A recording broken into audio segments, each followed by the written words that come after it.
چونکہ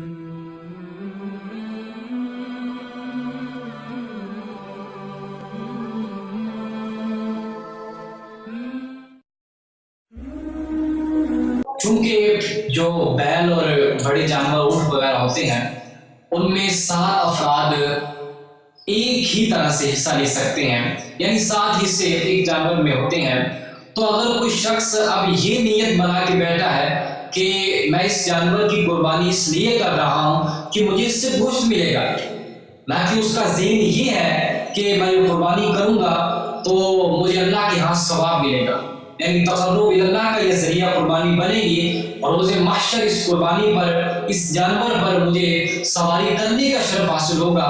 اگر اس کی یہ نیت نہیں ہے، 7 افراد میں سے اگر کسی ایک فرد کی بھی یہ نیت ہے تو اب فقہاء کرام نے یہ فتویٰ جاری کیا ہے کہ اس ایک شخص کی وجہ سے 7 افراد کی قربانی نہیں ہوگی،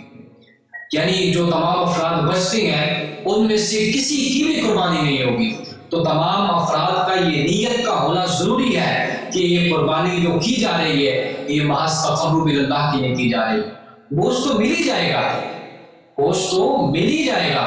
لیکن جو اصل مقصد ہے وہ تقرب اللہ ہے۔